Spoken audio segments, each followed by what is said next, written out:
I knew that he was going to, that President Biden was going to come in and he was going to try to eliminate the things that he didn't like that Trump had did. Look at a lot of the executive orders that they're passing right now. They want to try to take away our Constitution, our Second Amendment rights, and so forth and so on. There's a lot of stuff I just don't agree with.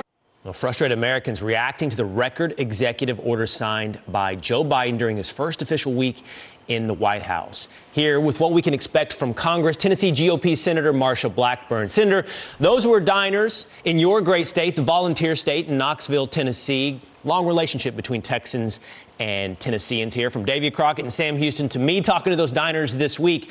There was frustration because the number of executive orders is just, it is, to put it into context, outrageous. You can see this. I know you know it, Senator. It's 25 by the Biden administration in the first week. Compare that to previous administrations.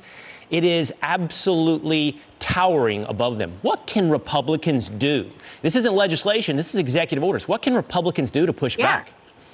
And right now, we are in that mode where you have to play block and tackle on this. Filing legislation, of course, is something that is important to do.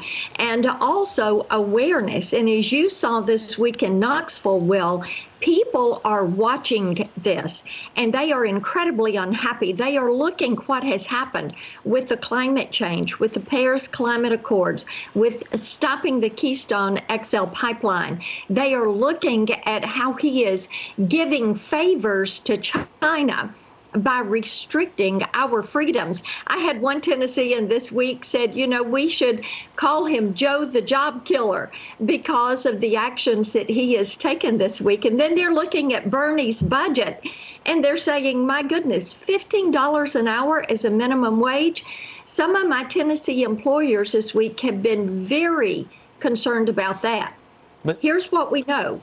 His actions this week have adversely impacted 1 million jobs, either eliminating or adversely impacting, opening the border to drug cartels, to labor gangs, to human traffickers, sex traffickers, making certain that fuel, that you've got that crude in Canada that is going to be heading over to China and then sold back to us. Right. These are things that do not help the U.S. economy. Yeah, and it still leaves the question, though, what can you do about it? As executive orders, what can Republicans do to push back? Let me move on really quickly, Senator, because I have to ask you about this as well. It's stunning that illegal immigrants in many states can get driver's license. It just defies reality and logic.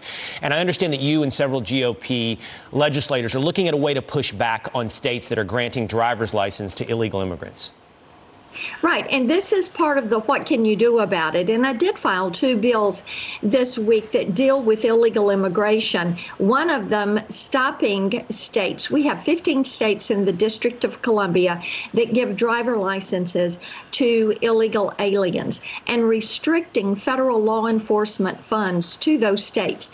That is legislation that we have. This is something, Will, that should be a bipartisan issue. You should not reward people who purposely and intentionally break U.S. federal law. Right.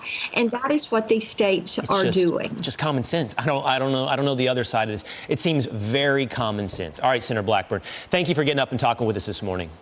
You got it. Take care. Bye-bye now.